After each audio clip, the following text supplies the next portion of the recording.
Bonjour à tous, c'est l'œil d'Odin. Je suis ravie de vous retrouver pour vous présenter le tarot persan de Madame Indira Enfin.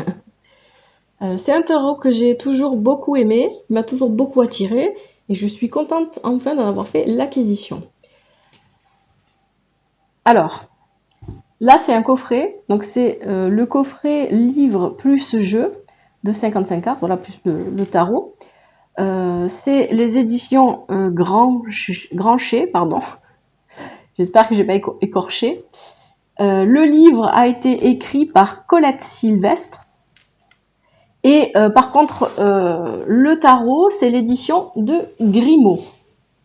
Alors je vous montre un peu mieux la boîte.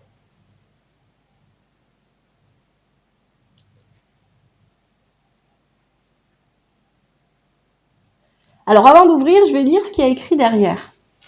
Les contes des 1001 nuits ont toujours influencé les rêves de Madame Indira, célèbre cartomancienne d'origine indienne qui créa le tarot persan très jeune, alors qu'elle vivait en Algérie. Constitué de sultans, déserts, cavaliers, palais, coffres débordant de trésors. Ce jeu aux couleurs lumineuses et au symbolisme puissant est un accès facile dès l'instant où l'on apprend à l'utiliser.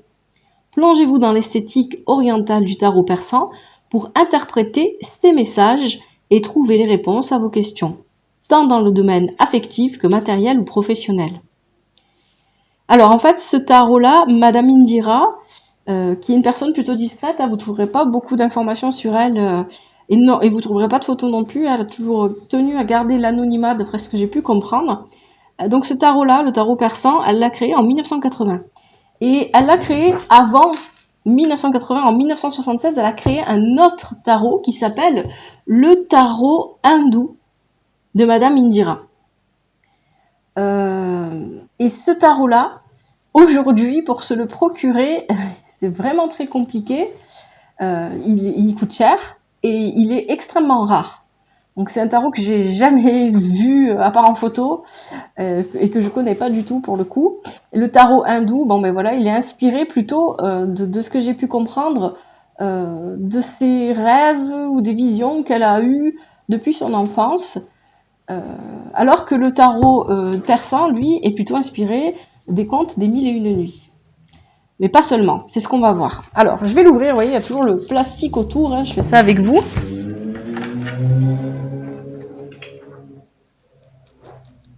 Allez, est-ce que j'ai bien, sans abîmer la boîte, ça serait bien.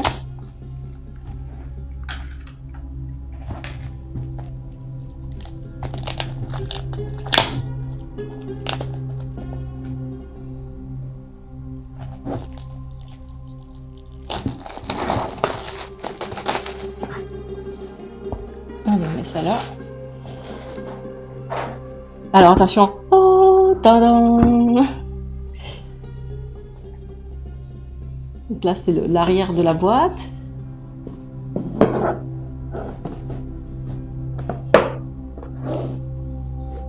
On a le livre de Colette Sylvestre, qu'on va feuilleter un petit peu ensemble. Un gros livre. Et on a le jeu. Il est là. Sinon, alors la boîte, il y a un fond. Il n'y a pas de petit sachet pour ranger la boîte, pour ranger les cartes, pardon. Ça, c'est le dos. Moi, je vais enlever le sachet autour pour qu'on regarde un petit peu mieux. Quand même, ça sera mieux. Sans abîmer les cartes. Ça serait bien.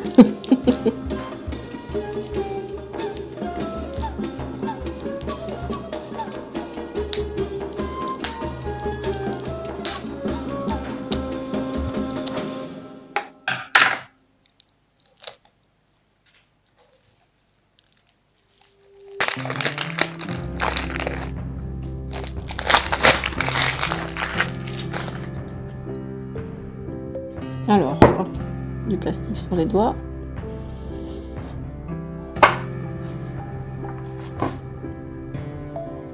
Oh là là, qu'est-ce que je suis contente de l'avoir enfin entre les mains. Alors vous inquiétez pas, je vais bien vous montrer les cartes. Donc là, déjà, vous pouvez voir le dos des cartes. Là, par exemple, le pan, les nouvelles. Je connais un petit peu les interprétations, rapidement, on va dire. Je ne le connais pas super bien, parce que j'ai eu l'occasion de voir quelqu'un l'utiliser. Et je regardais souvent parce que j'aimais beaucoup, en fait, le tarot, donc ça me plaisait. Et puis j'ai retenu, comme ça, en regardant, les interprétations du tarot. Voilà, c'est magnifique, ces couleurs. Moi, j'aime beaucoup. Alors, avant de vous présenter bien les cartes, on va peut-être un petit peu regarder le livre. Donc là, l'arrière du livre, on a le résumé que je vous ai lu tout à l'heure, qui était derrière la boîte. Hein, ici. Et je pense qu'il y a un petit peu plus. Alors, attendez, je regarde. Oui. Oh. Donc là, je vais reprendre ici. Constitué de sultans, donc ça, on l'avait lu. Composé de 55 cartes, il apporte à ceux qui les interrogent d'informations précises sur leur avenir. Cet ouvrage de Colette Sylvestre vous aidera à interpréter les messages du tarot persan et à trouver les réponses à vos questions, tant dans le domaine affectif que matériel ou professionnel. Donc le livre est vraiment conçu pour apporter un éclaircissement sur l'interprétation du tarot. Alors, il y a combien de chapitres?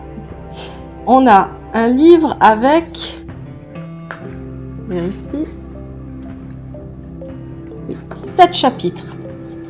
Le premier chapitre s'appelle La découverte du tarot persan. Le chapitre 2, symbolique et interprétation des 19 cartes majeures. Le chapitre 3, c'est l'interprétation des 16 cartes intermédiaires. Chapitre 4, interprétation des 16 cartes mineures. Et chapitre 5, interprétation des chouettes, cartes dites complémentaires.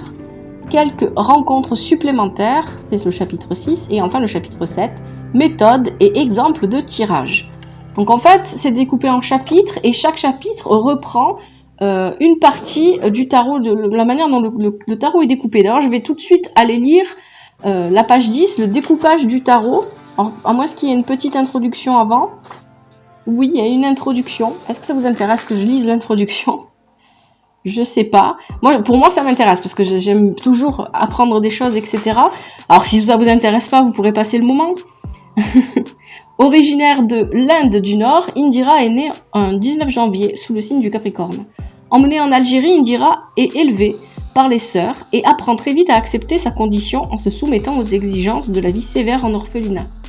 L'acceptation de cette vie stricte et difficile est soutenue par sa foi et sa croyance en la Vierge qu'elle prie avec ferveur et passion.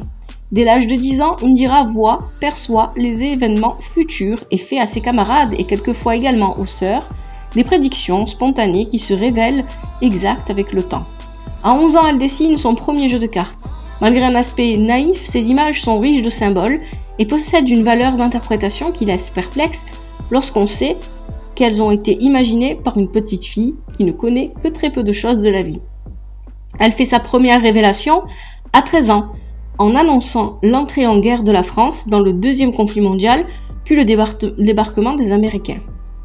Aucun doute ne put subsister, Indira est née avec un don, le don de voyance. En 1949, Indira se marie et suit son conjoint en mission professionnelle, d'abord en Arabie Saoudite, puis à Saïgon.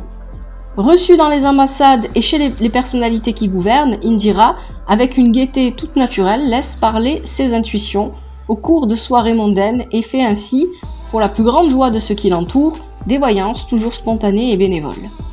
La célébrité de Madame Indira est incontestable, son nom est connu de tous, y compris de ceux qui ne consultent pas les voyants. Cette célébrité s'étend bien au-delà de nos frontières, car ses talents sont également reconnus en Afrique, aux Indes, au Maroc et aux Antilles, etc.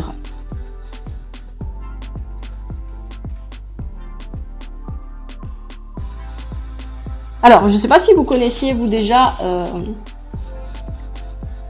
Madame Indira. Dites-moi dans les commentaires. Alors, le découpage du tarot. Évocateur des contes des mille et une nuits, le tarot persan nous transporte dans un monde où l'imaginaire n'a pas toujours sa place. Il n'est toutefois pas interdit de rêver à un monde meilleur. En acceptant de passer les différentes étapes du tarot persan, vous devriez atteindre le bonheur, l'amour et la sagesse. La première étape s'ouvre sur un monde animal pour vous confronter toutefois à la force, l'énergie, la vigueur, la férocité et le charme, la douceur, la sagesse et la spiritualité. Donc on a l'impressionnante puissance du tigre vous donne les forces nécessaires pour atteindre vos objectifs. La beauté de la panthère aux yeux verts fascine mais vous contraint à la prudence face aux ennemis, la jalousie et l'agressivité extérieure. Splendeur céleste, le pan fait la roue pour vous pousser à manifester la vanité et l'orgueil qui se cachent au plus profond de votre être. Messagère du ciel, les hirondelles annoncent le printemps et vous donnent des envies d'évasion, de liberté, de renouveau. Le tourbillon des poissons va donner un sens à votre vie. Vous serez sur la voie du renouvellement intérieur favorable à la sagesse et l'amour universel. La deuxième étape vous positionne dans une réalité familiale. Amour égale mariage, mariage égale enfant, lassitude égale divorce. Nous retrouvons ici un schéma assez classique de la vie maritale, mais qui ne touche heureusement pas tous les individus. La rencontre amoureuse fait battre tous les cœurs, galvanise l'esprit, donne de l'espoir, permet de faire des projets. Une rencontre amoureuse vous donne un sentiment de légèreté, de joie immense au plus profond de votre être. Le mariage annonce un départ à deux, vous entrez dans une vie nouvelle en prenant un engagement à long terme, pour le meilleur et pour le pire. La famille s'agrandit avec une naissance qui illumine le foyer, fierté du père, épanouissement de la mère, vous entrez dans une phase de la vie de couple avec autant de joie que d'épreuves. Après un certain temps, l'entente et l'harmonie font quelquefois défaut et une rupture devient inévitable. Séparation et divorce interviennent en déstabilisant toutes les bases établies. Douleur pour les uns, libération pour les autres. La troisième étape vous propulse dans le rêve et la chance. Vous ne pouvez nier que vous avez des envies de voyage lointains, de détente, de sérénité, rêve ou réalité. Qu'il vous arrive de penser à juste raison que votre croyance vous aide à réaliser vos souhaits et que vous recherchiez des protections pour avancer dans la vie avec plus de facilité.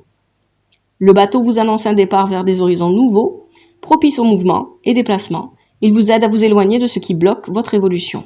L'île paradisiaque, havre de paix, de sérénité et d'harmonie, vous fait rêver comme elle fait rêver des milliers de personnes. Mais êtes-vous réellement prêt à vous isoler loin du monde pour jouer à Robinson Crusoe? La main de Fatma, signe d'espérance, vous donne confiance en l'avenir, symbole de protection. Cette amulette vous protège des dangers et des embûches. Les flambeaux, véritables messages célestes éclairent vos ténèbres. Ces trois lumières sont vos guides pour vous permettre de trouver le chemin conduisant à la paix et la sérénité. La quatrième étape vous prévient des dangers. La vie n'est pas toujours un long fleuve tranquille et vous ne pouvez échapper à de mauvaises surprises, des peines ou des moments de tristesse. N'oubliez pas que ces périodes délicates sont passagères et qu'il ne faut jamais perdre espoir.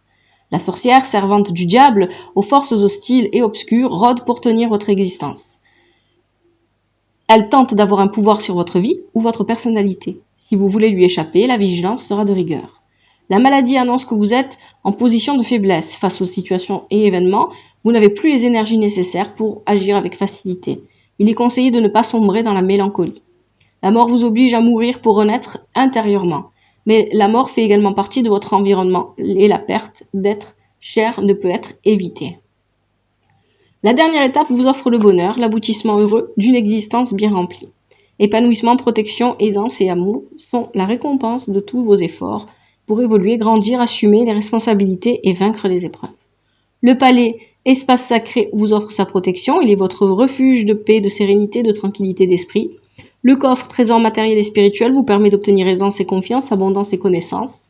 Le soleil, bonheur parfait et idéal, illumine votre route et vous accorde le succès et la réussite dans tous les domaines. Donc on a 16 cartes dites intermédiaires qui sont les personnages, les rois, les reines, les cavaliers. Donc on a le roi de cœur, On a les rois de cœur, de trèfle, de carreau et de pique. Donc en fait on a les quatre symboles habituels. On a les as ils font aussi partie des cartes dites intermédiaires. On a les cartes dites mineures qui sont les cœurs, donc le 3 de cœur, le 3, le 5, le 6 et le 10 de cœur. Pareil pour le trèfle, les carreaux qu'on appelle aussi les fossiles, ou alors pour les trèfles on dit aussi les écus. Et enfin les piques, la même chose. Enfin on a 4 cartes dites complémentaires mineures. Donc il y a la chouette et il y a les chouettes. Il y a plusieurs cartes, je vais vous les montrer. Afin que ces cartes vous deviennent plus familières, prenez le temps de les classer selon les données utilisées ci-dessus pour bien les observer dans leur symbolisme. Vous trouverez dans le chapitre suivant l'interprétation symbolique et prévisionnelle de chacune de ces cartes, la valeur des cartes, la valeur des rencontres et les méthodes de tirage. Bon, je ne vais pas vous lire tout le livre, hein. Mais nous, ce qu'on va faire déjà, c'est qu'on va regarder les cartes. Alors, donc là, on a le palais. Hop, je vous montre le palais.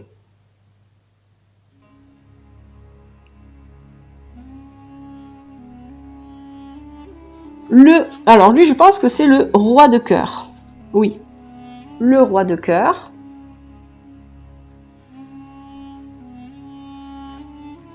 La reine de cœur. Le cavalier de cœur.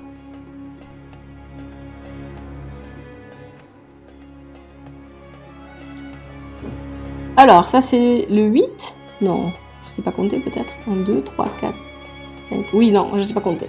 Le 10. Le 10 de cœur, c'est plus logique de toute façon.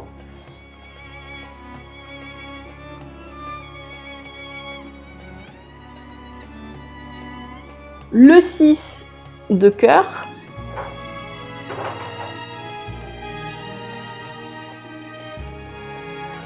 Le 5. Le 3. Et l'As. Ensuite, on a la même chose avec le trèfle. Donc, on a le roi de trèfle.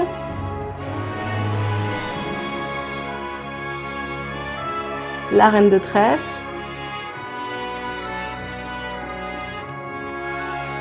Le cavalier de trèfle. Le 10.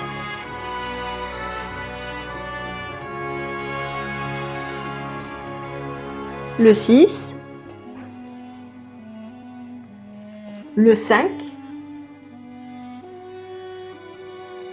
Le 3. Et l'As. Ensuite, on a le roi de carreau, ou fossile, comme vous voulez. Comme le trèfle, on peut aussi appeler ça les écus. Alors, la reine de carreau.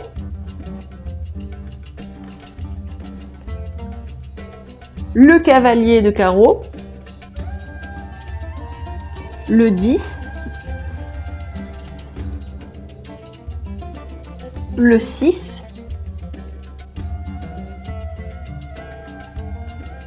Le 5. Et le 3. Et enfin, on a l'As. Allez, la mouche. Ensuite, on a le pic. Alors que le pic, c'est vraiment le côté sombre. On a le roi. La reine. Le cavalier. Le 10. Le 6. Le 5. Et le 3. Et enfin, l'As. Ensuite, on a les chouettes. Donc, c'est ce qu'on vous disait. Hein. Donc, ça, ce sont des cartes qui sont considérées comme... oh mince, comment on dit déjà complémentaires, voilà. J'allais dire en plus, mais complémentaires. Donc, on a le 9 de chouette.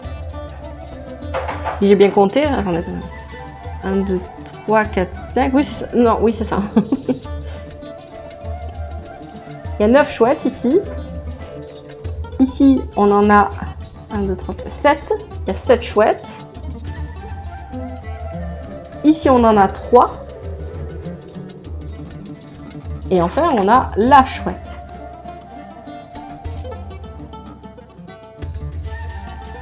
On a la sorcière.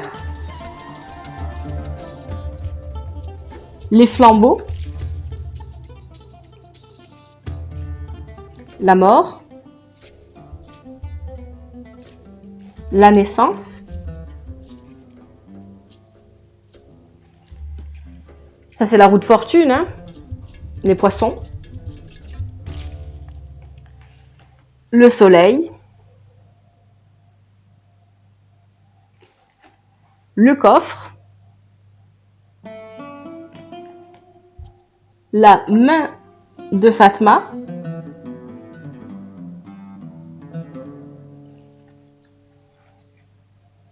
le bateau,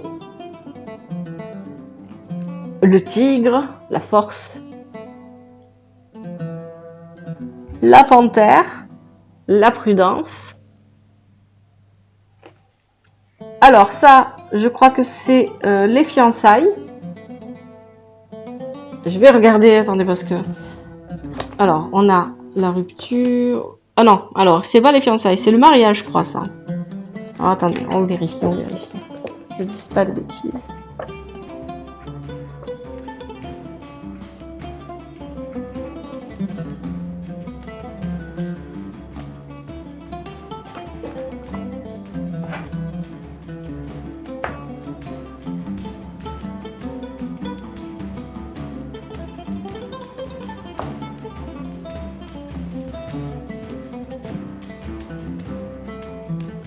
Oui, ça c'est le mariage.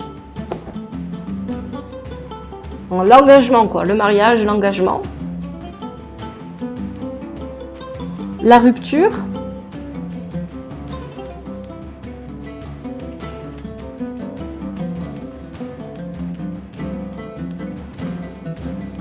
On a ici la maladie. L'épuisement, la maladie. Les fiançailles. Alors, c'est les fiançailles, mais je pense qu'on peut aussi parler de rencontres, là. Hein, parce qu'en plus, on a deux petites étoiles en dessous. Ici.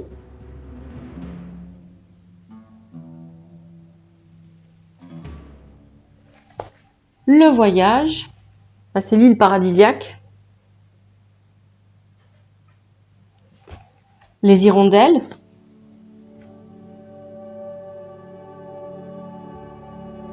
Et le pan que je vous ai montré au début. Vraiment, c'est de très belles cartes. Alors est-ce qu'elle glisse bien?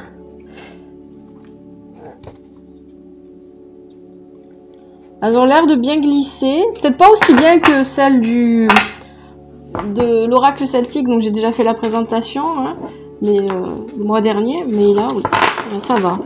Je vais les mélanger de toute façon. Alors avant de les mélanger, on va un petit peu regarder ce qu'on nous propose comme tirage. On va pas tous les faire. Hein. Méthode et exemple de tirage. Donc qu'est-ce qu'on a? On a le tirage classique ou tirage en croix. Vous le connaissez, je pense, celui-ci. Hein. C'est le plus utilisé. On a le tirage de la semaine. Donc on tire tous les jours de la semaine, du lundi au vendredi. Pourquoi pas le samedi et le dimanche? Bon, d'accord. On a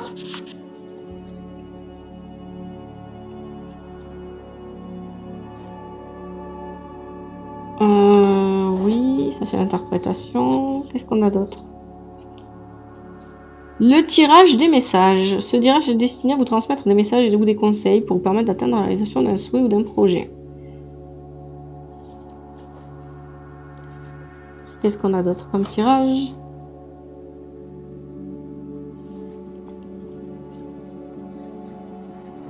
Le tirage Indira. Donc utilisez pour ce tirage les 19 cartes majeures, les 4 races, les personnages et l'as de chouette, soit 36 cartes.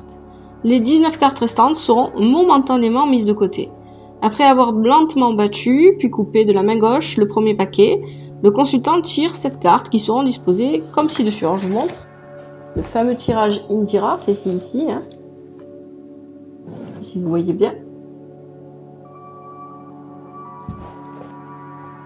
La position 1 représente les sentiments, tout ce qui est lié à la vie sentimentale, familiale ou amicale. La position 2 informe sur les affaires, tout ce qui est lié aux activités en général ainsi qu'au domaine matériel. La position 3 indique quelles sont les potentialités du consultant pour l'avenir. La position 4 répond aux préoccupations affectives. La position 5 complète l'information professionnelle. La 6 confirme les potentialités. Et enfin la 7, c'est la carte de la chance.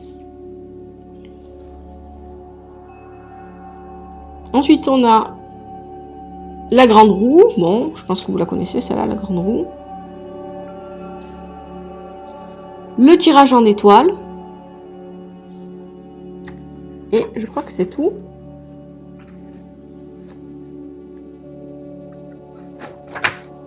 Oui, alors ce sont des tirages qui sont assez longs, hein. C'est pas des tirages courts ou rapides. À part le tirage en croix qui peut être assez rapide, mais il n'y a pas de tirage quotidien ou de choses comme ça.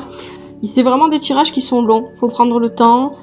De toute façon, c'est un tarot comme vous pouvez le voir, il n'y a pas de mots-clés. Bon, les images sont quand même assez parlantes, enfin moi je trouve, hein. Elles sont assez parlantes, il n'y a pas de mots-clés. Il faut vraiment regarder la symbolique des cartes. Qu'est-ce que ça représente? Alors ici, le pan, il a dans la bouche, il a une enveloppe. Donc oui, comme je vous ai dit en plus tout à l'heure, c'est le message. Les hirondelles, c'est les nouvelles. Voilà, il y a toute la symbolique est dans la carte. Tout ce que ça peut vous inspirer. Et si on regarde un petit peu les interprétations qu'on nous propose ici, hein, par exemple, on va prendre les animaux, parce qu'on nous parlait d'abord des animaux. Donc, il y avait le tigre, la panthère.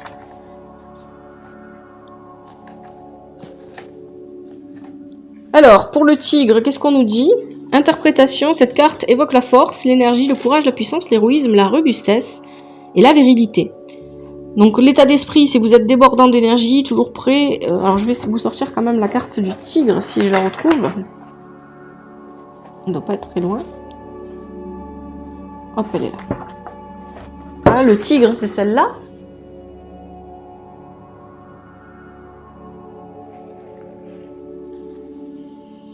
Alors, qu'est-ce que je disais? Donc, vous êtes débordant d'énergie et toujours prêt à entrer dans une action qui vous passionne. Votre comportement vous fait quelquefois craindre de certaines personnes de votre entourage, mais d'autres admirent votre courage et vos capacités intellectuelles.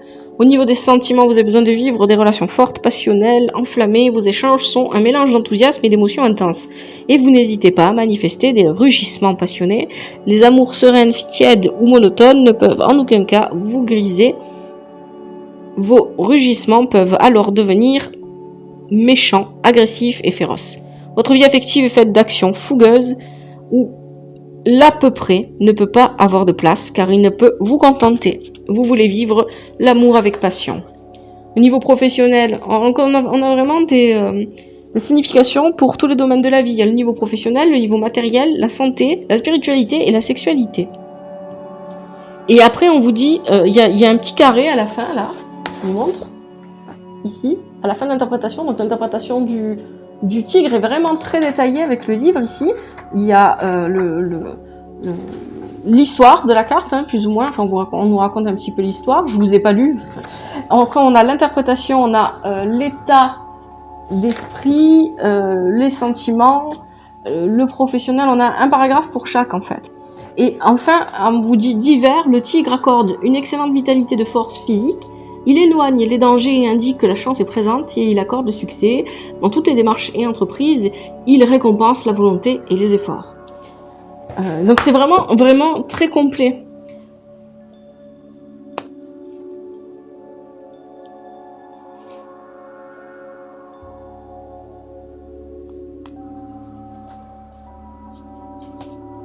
Et ensuite on a la page suivante, avant de passer justement à la panthère. Ici, on a ils appellent ça des rencontres, mais si vous avez deux cartes qui tombent à côté, donc le tigre, c'est pertinent quand il est avec la panthère, quand il est avec la maladie, quand il est avec le bateau ou l'île, quand il est avec la rencontre ou le mariage, la sorcière, le soleil, le coffre ou la roue des poissons. Donc il y a une signification à en tirer quand il tombe à côté de ces cartes-là. Donc par exemple avec la panthère qui est juste là, je vous la montre. La panthère qui vous invite à la prudence, hein, et qui peut vous parler des jalousies extérieures. Donc le tigre et la panthère ensemble. Par exemple, on va vous dire que toutes les forces vous seront accordées pour vaincre les rivalités qui vous entourent.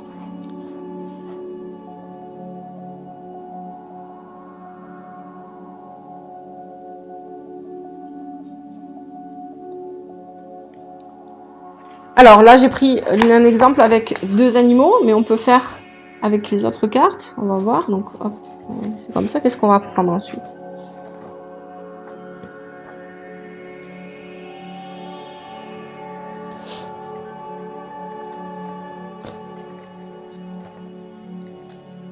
Alors, les flambeaux, on a les flambeaux. Donc les flambeaux, eux, c'est la réalisation de tous vos souhaits. Elle permet d'atteindre la réussite et le succès. Elle permet, oui, pourquoi, oui, la carte, pardon, d'atteindre la réussite et le succès de toutes vos entreprises. Et donc là encore, on a l'état d'esprit, les sentiments, le professionnel, le matériel, la santé, la spiritualité et la sexualité. Ensuite, on nous dit les flambeaux dans le petit cadre divers, dans le livre, ici, hein. C'est vraiment bien expliqué. On nous dit les flambeaux vous accordent le succès dans toutes les entreprises. Ils confirment bonheur et joie dans les relations affectives. Il annonce une excellente santé et une très bonne énergie morale. Il protège de toutes les épreuves et difficultés. Et on a encore les rencontres. Donc si les flambeaux, alors je vais essayer de trouver la carte des flambeaux pour vous la montrer. Ne devrait pas être trop loin. Il est là. Donc les flambeaux, c'est celle-là. Donc les flambeaux, c'est pertinent si elles tombent par exemple avec le coffre, avec la roue des poissons ou le soleil, la sorcière, les hirondelles ou le pan, la maison ou les hirondelles, et la rencontre ou le mariage. Donc par exemple ici avec le coffre, puisque je vois que la carte est là, alors on va la prendre. Donc le coffre c'est celle-là. Donc les flambeaux avec le coffre, ici on nous dit que la signification c'est la voie de la prospérité financière est ouverte. Ça veut dire qu'il y a des possibilités au niveau financier qui s'offrent à vous, qui sont en train de se... La porte est en train de s'ouvrir en fait, hein, en tout cas. Bon. Alors, est-ce que les interprétations sont figées? C'est la question. Est-ce qu'on peut juste utiliser son intuition quand on utilise les tarots? Enfin, moi, je pars du principe que si on nous donne des interprétations, c'est pas pour rien. Parce que sinon, ça veut dire que je prends n'importe quel jeu de cartes et que je tire les cartes. Et effectivement, je pourrais vous dire ce que je veux avec, etc. Et vous allez me dire, oui, ça se réalise. Bon, je vais rentrer dans un débat, je vais plus m'en sortir. Mais... c'est possible, l'intuition, ça fait beaucoup. Mais effectivement, moi j'aime bien justement le juste équilibre entre les deux. Hein. On respecte le tarot, on respecte la manière dont il a été créé, ce pourquoi il doit être utilisé, etc. On respecte les significations. Et les respecter, ça veut pas dire être resté bloqué à ce qu'on nous dit dans les bouquins. Où bien sûr, on doit utiliser l'intuition, on doit parce qu'il faut la travailler. L'intuition, le tarot sert à ça, c'est un outil. Mais il faut pas, voilà. Par exemple, on va prendre une carte que vous connaissez sûrement parce que vous avez l'habitude de la voir. Il y a par exemple le soleil et la roue des poissons. Les poissons, qui fait penser très fortement à la roue de fortune. Si je vais sur les poissons, alors les poissons, on nous dit, je vais vous montrer la carte, elle est là, je vais y arriver. Voilà, la carte des poissons. Elle fait vraiment penser à la carte les roues. La roue de fortune ou le changement, etc. Donc ici, l'interprétation, c'est cette carte annonce des changements bénéfiques, avantageux et tout domaine, ainsi que des opportunités chanceuses et providentielles. Donc effectivement, la signification, elle est vraiment proche. Ensuite, on a bien sûr, bon, je vais pas tout vous lire, hein, mais tous les paragraphes sur tous les domaines de la vie. Et dans divers, on nous dit la roue des poissons favorise les relations avec l'entourage, elle permet d'espérer d'excellentes rentrées matérielles, elle accorde une plus grande liberté et indépendance dans l'activité. Elle offre de bonnes possibilités dans le cadre des études. Elle libère de toute préoccupation concernant la santé. Alors, si on compare avec d'autres tarots, bon, c'est pas... Parce qu'il y a souvent des cartes comme ça qu'on retrouve hein, dans différents tarots. Ici, la roue de fortune, elle a un aspect aussi matériel qui est très fort. Le fait de la voir, en fait, ça veut dire que ça va parler aussi du professionnel, du matériel. Ça veut dire qu'on vous dit que les changements dans tous les domaines de la vie, etc. Donc ça peut parler du sentimental, ça peut parler de tous les domaines. Toutes les cartes peuvent parler de tous les domaines. Donc déjà ça... dans d'autres tarots, c'est pas toujours le cas. Et puis là, on vous dit que c'est la chance, hein, mais les poissons, c'est l'argent aussi. Il y a cet aspect-là avec l'argent, le matériel, que vous n'avez pas dans tous les tarots. Si on regarde un petit peu le soleil, alors le soleil, c'est la réussite, c'est... En fonction des tarots, ça n'a pas toujours exactement le même sens. Donc il y a une notion de réussite, une notion de voir les choses se réaliser, mais aussi d'éclaircissement. Alors oui, où est-ce qu'il est? Alors j'utilise absolument pas le sommaire, parce que forcément, hein, pourquoi faire simple quand on peut faire compliqué?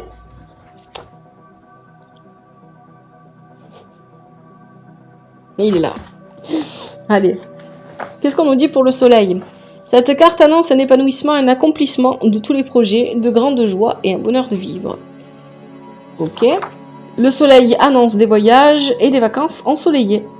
Il facilite les créations, alors que par exemple dans le tarot de Marseille, les voyages vont être plutôt annoncés par d'autres cartes. Bon. Il facilite les créations, les œuvres artistiques, il accorde les honneurs et la gloire et le prestige. Il permet de briller en toutes circonstances, il accélère la réalisation des souhaits et des espérances. Alors, en fait, c'est vrai pour tous les tarots, ça, quoi que vous décidiez, la manière dont vous décidez d'utiliser un tarot, il faut toujours décider avant de vous lancer dans la première interprétation, dans la manipulation du tarot, etc. Mais c'est toujours mieux de rester quand même, alors pas collé, mais assez proche de ce qu'on vous dit dans les livres, etc.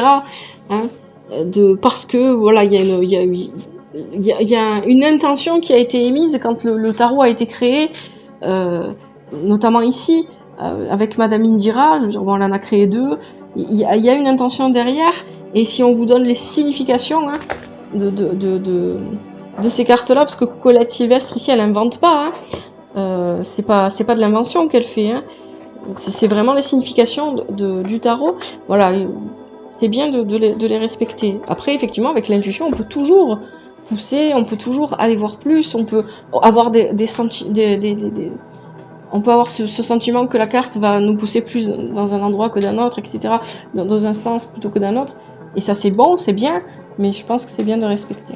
En tout cas, c'est un très beau tarot que j'aime beaucoup et que je vais utiliser pour faire les tirages sentimentaux, relationnels. Comme ça, on va voir un petit peu ce que ça donne.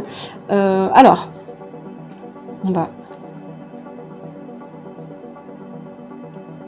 je vais en mettre quelques-unes, comme ça. Vous voyez bien. Alors, est-ce que vous voyez bien là? Allez, oui. Oui. Oui. Allez, ça commence, j'arrive pas à choper les cartes.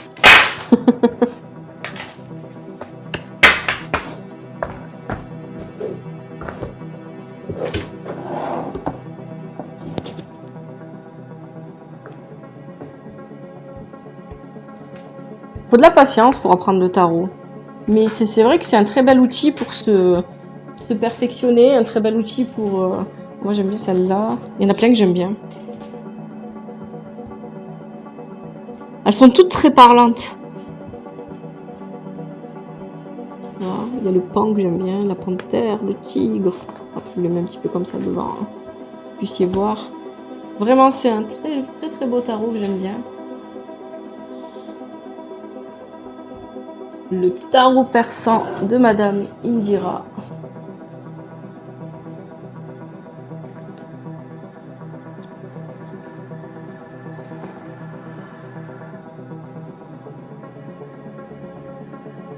Et donc là, l'édition que j'ai entre mes mains date de 2021. En tout cas, le livre date de cette édition hein, particulièrement, date de 2021. Je ne sais pas si c'est la première édition, c'est pas précisé. Oui, c'est pas précisé. Généralement, quand c'est pas précisé, ça veut dire que c'est la première édition. Hein. Mais bon. Et le tarot, lui, c'est l'édition de Grimaud, en fait. C'est le tarot de Grimaud. Je pense que je vous l'ai dit déjà.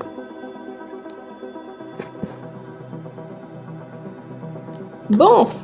Alors, j'espère que cette présentation vous a plu. Si vous avez des questions, j'essaierai d'y répondre. Je connais pas tout. Je fais avec mes connaissances. Et quand j'en ai pas, je vais les chercher parce que j'adore apprendre. Mais... Si vous avez des choses, vous connaissez des choses sur le tarot, les tarots de Madame Indira, le tarot hindou ou le tarot persan, n'hésitez pas à partager ça dans les commentaires. C'est toujours agréable d'avoir des discussions. Merci à vous d'avoir regardé. On va se retrouver très vite pour le tirage du tarot sentimental, ouais, des tirages sentimentaux, relationnels pour le mois de novembre pour chaque signe, pour les couples et les célibataires. Et j'utiliserai justement le tarot persan de Madame Indira avec un oracle qui s'appelle le Grand Oracle de l'amour, dont je vous ferai une présentation plus tard, pas ce mois-ci, peut-être le mois prochain. Et je vous dirai exactement de qui il est parce que je ne me rappelle plus. En tout cas, quand je ferai les vidéos, je vous montrerai la boîte au moins. Voilà les amis, j'espère que ça vous a plu. Si c'est le cas, n'hésitez pas à liker, à vous abonner, à commenter, à partager, vous savez. Moi, je vous remercie d'avoir regardé cette vidéo. Je vous souhaite un bon courage, beaucoup de joie et de bonheur. À bientôt, c'était l'œil de Nez.